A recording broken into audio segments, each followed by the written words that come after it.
Hola, hola, ¿cómo están? Dios les bendiga. Les saluda Liliana Agüero desde el Centro Bíblico Jesucristo, Amor y Verdad. Este centro bíblico nos dedicamos a estudiar la palabra de Dios, no como una religión, sino buscando la relación con Dios, así como el Señor lo ha puesto como propósito para nuestra vida. Así, hoy quiero saludarles y quiero que continuemos en el estudio del carácter de Dios. Estamos estudiando cada jueves los atributos que tienen que ver con el carácter de Dios. Hoy vamos a continuar conociendo ese carácter de Dios y lo veremos a través del atributo de la omnibenevolencia. Vamos a orar. Señor y Padre Celestial, gracias por esta bendición de poder volver a estar concentrados en estudiar tu palabra. Gracias porque tu Santo Espíritu es el que dirige todo momento en el que nosotros lo ponemos por Señor y lo ponemos por nuestro Maestro. Te pido, Señor, que seas tú hoy bendiciendo esta enseñanza a través de tu presencia, a través de tu compañía, a través de ser tú, Señor, el que purifique las palabras. No permitas que yo hable palabra que no venga de ti.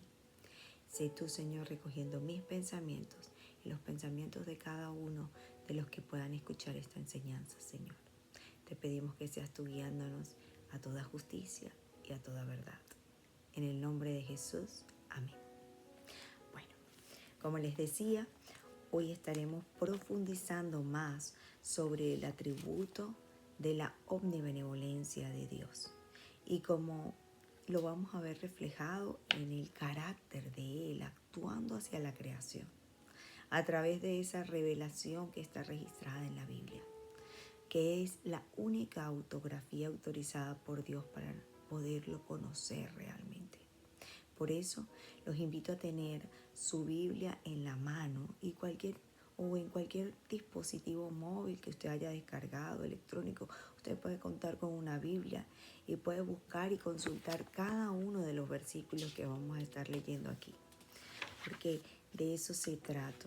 Se trata de que usted pueda escudriñar, revisar y comparar lo que estamos leyendo con lo que esté en la Biblia. Esa es mi mejor recomendación, la que yo le puedo hacer, que en la medida de las posibilidades también ustedes adquieran una Biblia de papel. Y eso por muchas razones. Desde que en caso de quedarse sin batería en el celular, o como sea que esté haciendo y no pueda tener en un momento su dispositivo móvil, usted cuente con ese recurso maravilloso.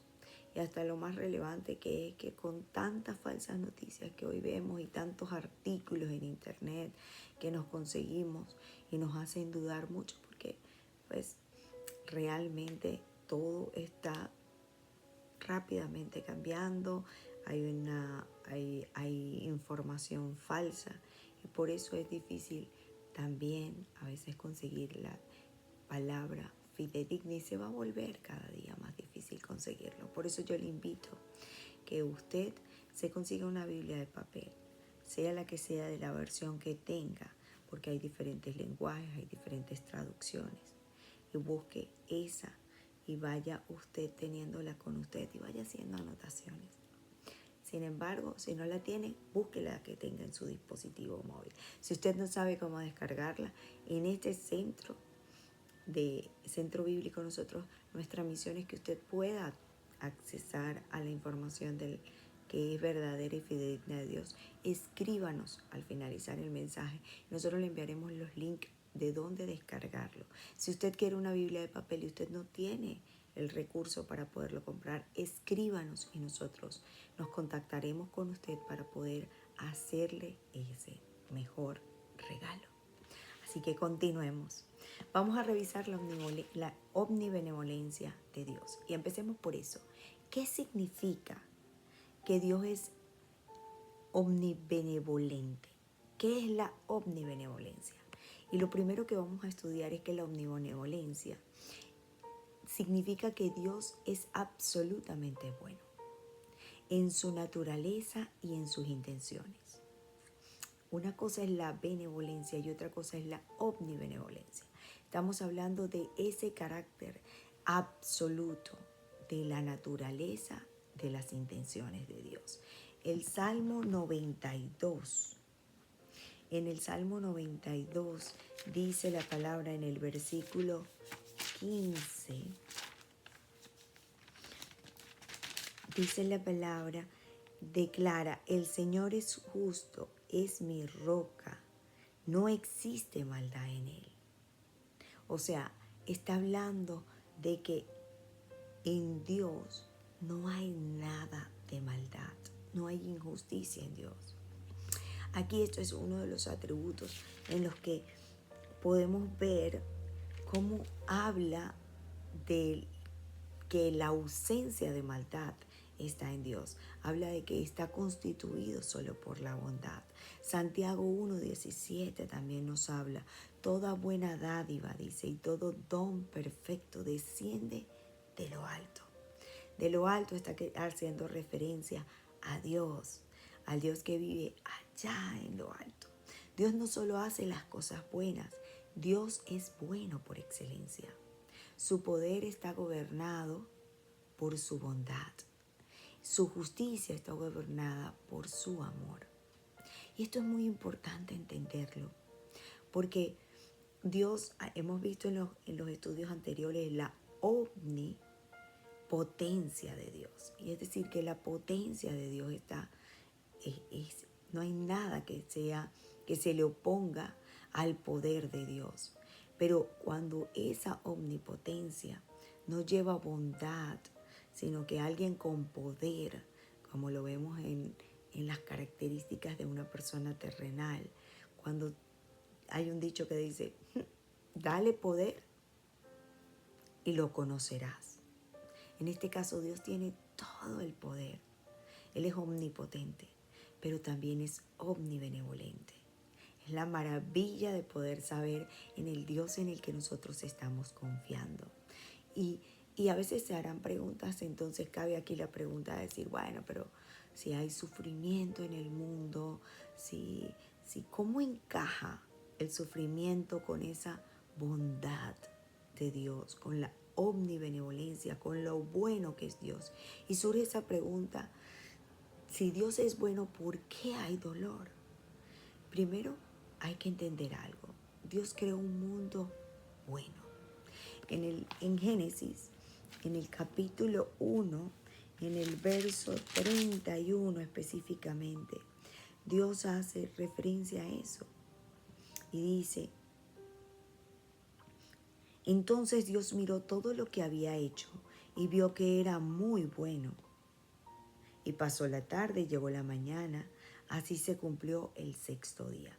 Cuando Dios estaba creando el mundo, se asegura de dejarnos saber que Él miraba todo lo que creaba y decía, es bueno, es bueno.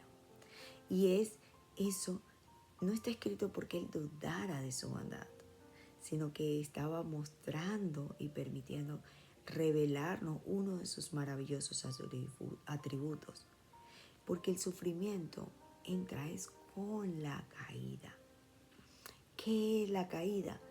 El pecado del cual decidió cometer el hombre, en este caso representado en esta pareja, Adán y Eva, en el momento en el que ejercieron el poder de su libre elección, cuando ellos decidieron elegir de una manera contraria a la recomendación que Dios le había dado.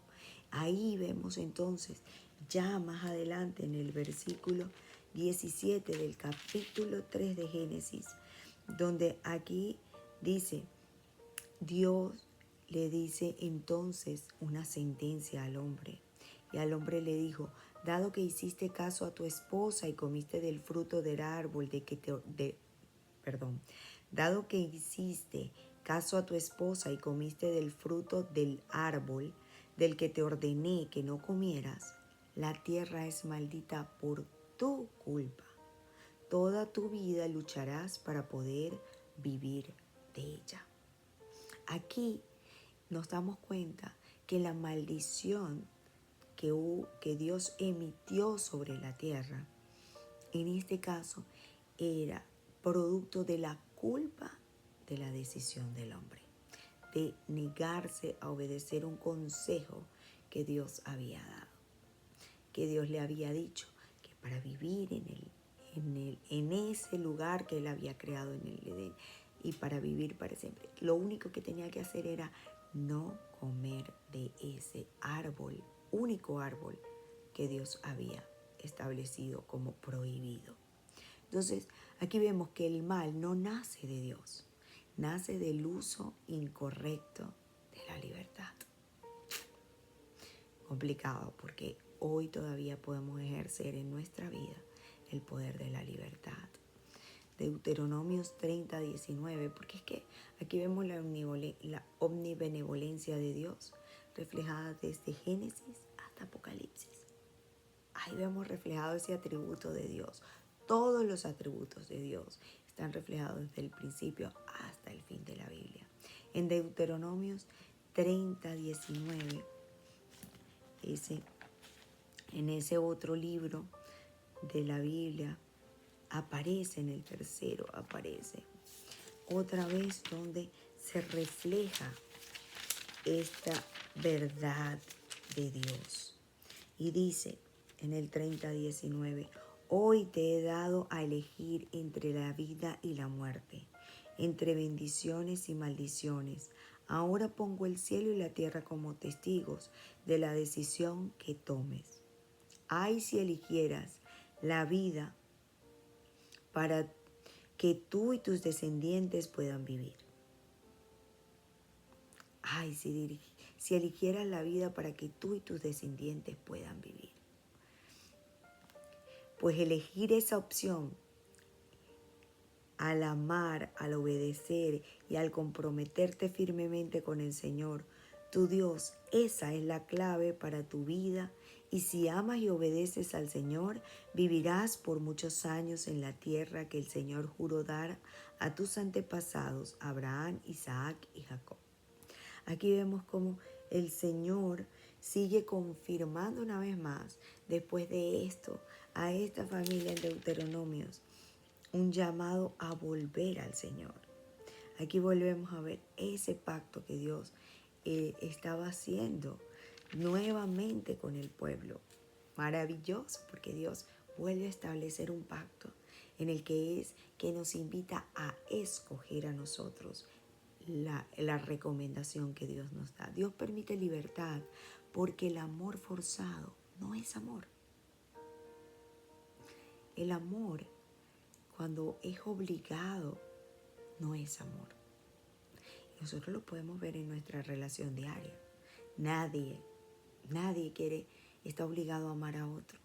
El amor se construye por medio de la relación. Sí, es una decisión amar, pero nadie ama así forzado, sino que cuando empieza a generarse esa relación, a lo mejor te impacta a alguien a primera vista, pero realmente la relación con esa persona es cuando uno empieza a decir, ay, pero me parece que de verdad me gusta su manera de tratarme, me gusta su manera de comportarse conmigo, el cuidado que me da. Y sin embargo, a veces me parece un patán, me parece lo que sea, una tóxica, por decirlo ahora, en el lenguaje que utilizamos ahora. Pero realmente, ahí se construye el amor, los lazos de amor, la relación, la verdad, se va construyendo con el día a día. En este caso puntual, aquí vemos que Dios por eso permite la libertad, porque el amor forzado no es amor. Dios no está interesado en un amor forzado. Nos da la libertad de amarlo al ver que nosotros tenemos una relación con Él y cómo es su comportamiento para con nosotros. Pero atención, porque Romanos 8:28 dice, a los que aman a Dios todas las cosas le ayudan a bien. La omnibenevolencia no elimina el sufrimiento. Aquí dice, a los que aman a Dios, todas las cosas le ayudan a bien. Eso quiere decir que va a haber sufrimiento. Y los que aman a Dios, entonces, buscando esa relación, todo va a ayudar para bien. Él lo que hace a través de ese atributo maravilloso, de su bondad suprema, es que redime las consecuencias. Mira, no las dejamos de vivir, las redime. La evidencia suprema de esa omnibenevolencia de Dios la vemos en Cristo. Si alguien duda del amor de Dios, solamente necesita mirar la cruz. Juan, en el capítulo 1, en el verso 14, nos describe lo siguiente. Entonces la palabra se hizo hombre y vino a vivir entre nosotros. Estaba lleno de amor inagotable y fidelidad. Y hemos visto su gloria y la gloria del único Hijo del Padre. Esto es la omnibenevolencia de Dios. Ese mismo Dios que dictó sentencia allá en Génesis, también dictó sentencia de que nosotros, de que por medio de la simiente que Dios pondría en la mujer, entonces tendríamos nosotros esto que es la entrada triunfal del verbo que se hace carne. Isaías 53, en el capítulo 5, ya había establecido y había dado una profecía sobre ese Cristo encarnado que vemos luego en Juan. Herido fue por nuestras rebeliones. Herido fue por nuestras rebeliones. Y en ese caso habla de Cristo. Habla del sufrimiento de Cristo para ir a esa cruz. Habla de la redención de Cristo por nuestros pecados. Romanos 5:8 dice, Dios mostró su amor en que Cristo murió por nosotros. Ahí vemos el acto y la característica del acto benévolo de Dios constantemente hacia el hombre.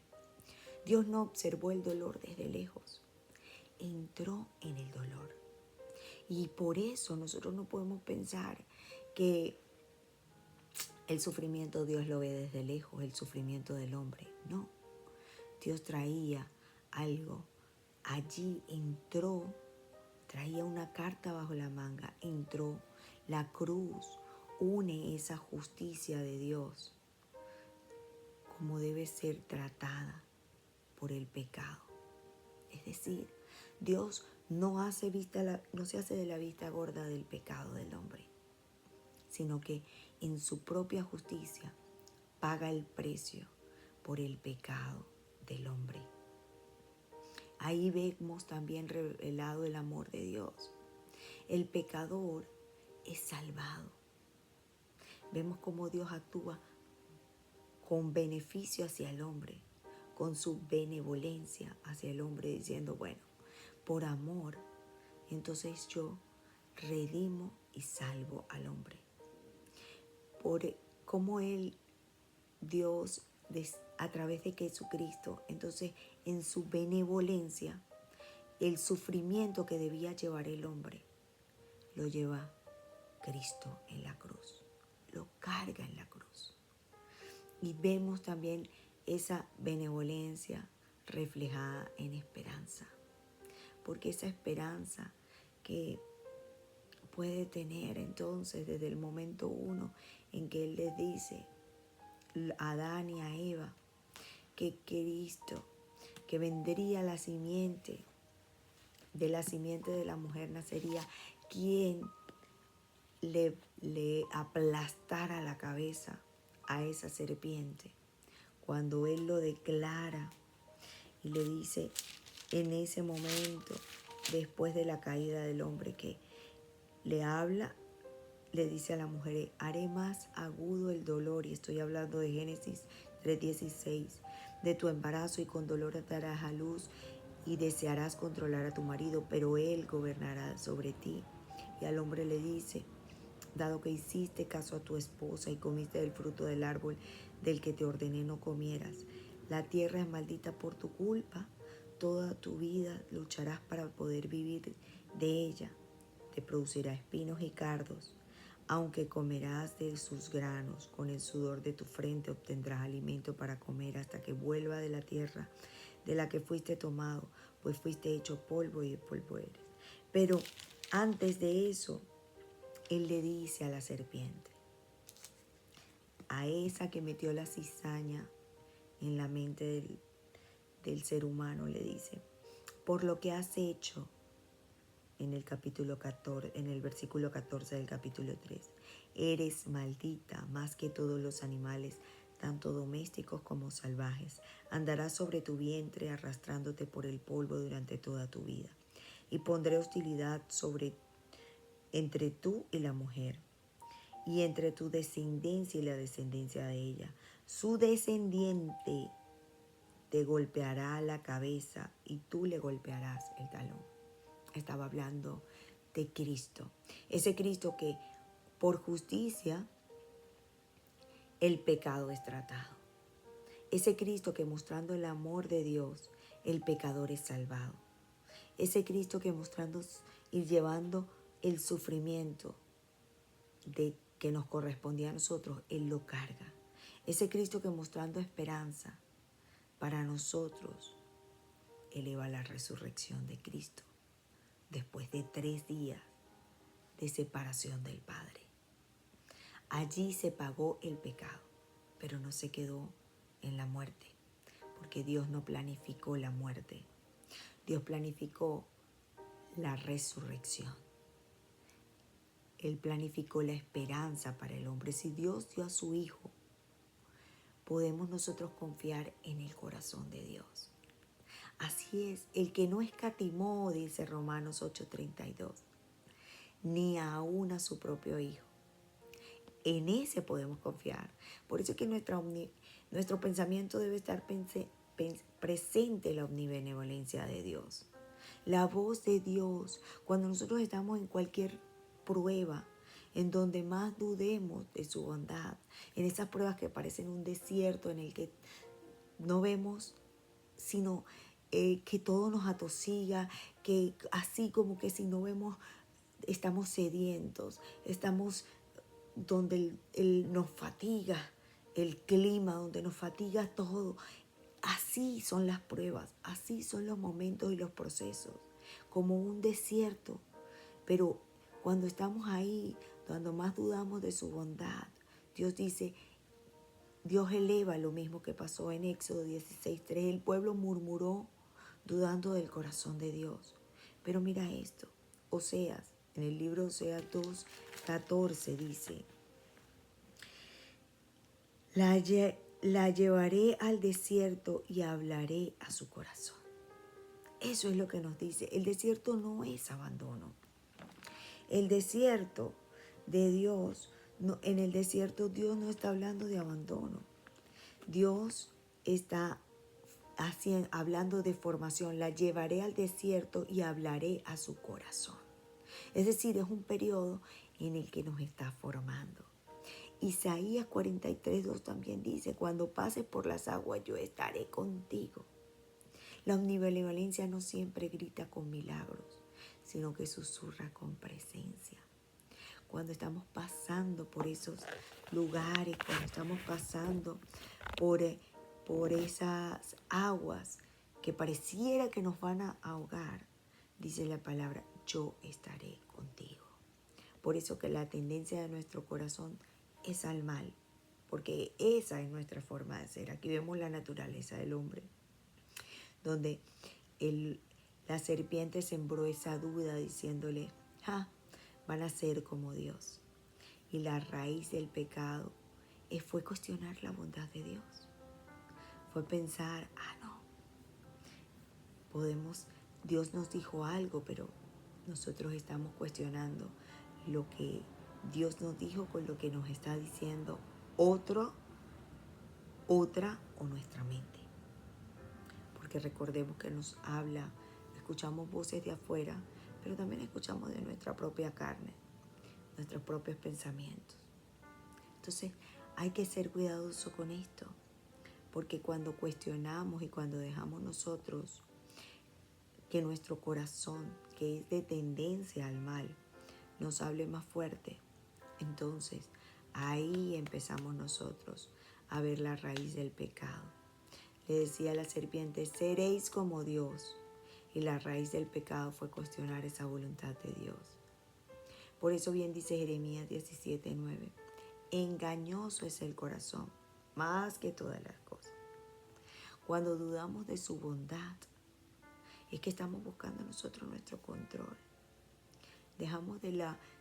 Dudamos que lo que Él tiene para nosotros es mejor.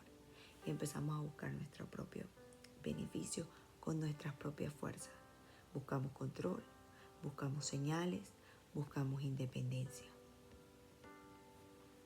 Romanos, en el libro de Romanos, así como hemos estado leyendo, trae muchísimas cosas donde expone completamente la condición del hombre.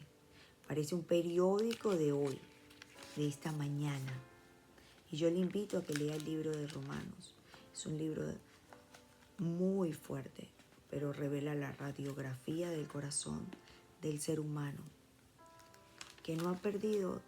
Es un libro escrito, entre el año 56 y 58 después de Cristo. Y estamos en el 2026 después de Cristo. Es decir, casi 2000 años, por ahí, 1950 años atrás. Cuando usted lea este libro de Romanos, podrá ver la condición del hombre, cómo es revelada.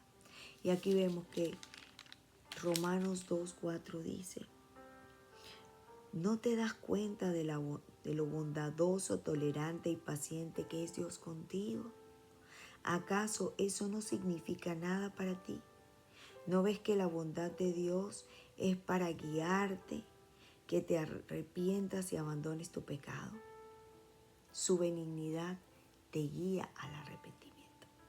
La bondad de Dios no nos destruye, la bondad de Dios nos transforma. Por eso es que nosotros tenemos que ver que el sufrimiento no es ausencia de la benevolencia de Dios, que el sufrimiento no está reflejando en nosotros un final. El sufrimiento es simplemente un proceso de transformación. Es un proceso en el que estamos siendo formados, en el que nuestro carácter está siendo tornado más parecido a eso que Dios, a esos consejos de Dios y a ese carácter de Cristo, cómo se comportó Cristo. Así que veamos eso, como dice 2 Corintios 4:17, que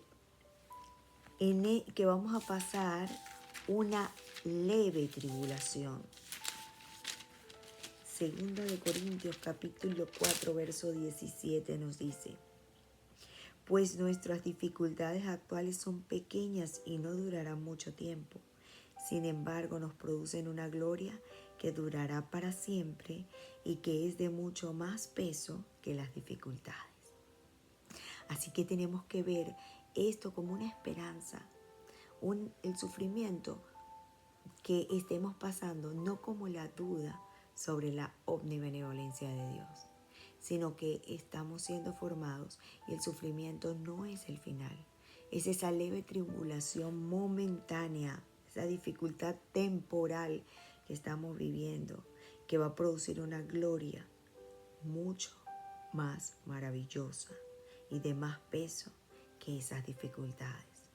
Apocalipsis, este libro que cierra la Biblia con profecía que ya estará cumpliéndose y ya ha comenzado a verse como las señales que aparecen en el Apocalipsis.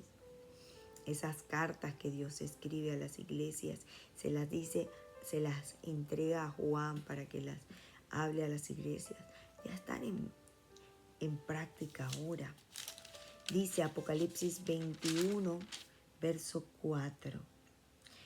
Él les secará toda lágrima de los ojos, y no habrá más muerte, ni tristeza, ni llanto, ni dolor. Todas esas cosas ya no existirán más. El Señor enjugará toda lágrima. La omnibenevolencia de Dios culmina en restauración eterna. Eso es lo maravilloso. La cruz es la prueba histórica. El Espíritu Santo es la confirmación interior de que nosotros estamos siendo amados a través de la benevolencia de Dios. Dios siempre ha tenido pensamientos de bien para con nosotros. La palabra de Dios es fundamental, es un fundamento firme para nuestra fe. El sufrimiento no demuestra que Dios no es bueno. La cruz demuestra que es bueno. La cruz demuestra que Dios nos ama. Así que tenemos que quedarnos con eso en mente. Y vamos a orar para que podamos atesorar ese atributo de Dios y podamos guardarlo en nuestro corazón, y cuando tengamos problemas, cuando veamos sufrimientos, cuando veamos dolor, podamos entender y recordar no lo que nos está diciendo nuestra mente, no lo que nos dice lo de afuera, no lo que nos dice nuestro sentimiento o nuestro corazón, que es de continuo al mal, sino que recordemos que vemos la cruz y que Dios ya pagó por todo, y que es una leve tribulación momentánea, un sufrimiento temporal que no sustituye y que no marca en nada la omnibenevolencia de Dios, sino que habla más de las razones por las cuales yo he escogido mal y estoy quizás en esa situación. Así que vamos a orar. Señor y Padre Celestial, te bendecimos y te glorificamos. Exaltamos tu nombre. Enséñanos a confiar en tu bondad, Señor. Enséñanos a confiar cuando no entendemos aún tus promesas, Señor. Enséñanos a confiar cuando veamos, Señor, aún nuestras pruebas que son más grandes que nosotros. Enséñanos a saber y a recordar que por amor y por bondad, todas las cosas que nos estén pasando, a los que aman a Dios, todo le obra para bien. Revela a Cristo, Señor, en nuestro dolor, en nuestros procesos. Ayúdanos, Señor, a corregir nuestro corazón cuando dudemos de ti y de tu benevolencia. Gracias, Padre amado. En el nombre de Jesús te lo pedimos. Amén. Dios les bendiga, Dios les guarde. Si este contenido te ha bendecido y has podido ver que Dios en realidad es un Dios que se vive cercano y no un Dios que está lejano. No es un Dios en el que tenemos que estar bien y ser mejores para poder contar con Él. No, nos muestra que es un Dios en el que ya nos ama de per se y nos busca y nos ama, y en su bien nos desea. Si eso hoy ha hablado para ti y tú no conoces a ese Dios, yo te invito de todo corazón a que le pidas a Él que se revele a tu vida. Que tú digas: Señor Dios Todopoderoso, así como estoy escuchando de ti, yo te quiero conocer más profundamente. Sé que me he estado alejado de ti. Y habla con sinceridad, porque dice que el corazón contrito y humillado, Él nunca lo desprecia. Habla con sinceridad con Él y dile: Señor, he estado súper lejos de ti. Y quizás no te he escuchado, me ha parecido difícil, no lo he querido escuchar, pero yo te pido que te reveles a mi vida y que permitas que yo te conozca como otros han visto de ti y hablan de ti por sus testimonios. Yo quiero hablar así. Deséalo, deséalo. Y estoy segura que Dios, cuando tú le pidas eso y tú desees que Él sea tu Señor, porque definitivamente si Él es tu Señor, va a ser tu Salvador. Y te va a llevar a vivir, se va a cumplir la palabra y te va a llevar a vivir al lugar donde Él está después de esta vida. Y te va a permitir en esta vida lograr lo que dice. A los que aman a Dios, todas las cosas, verlas venir para bien.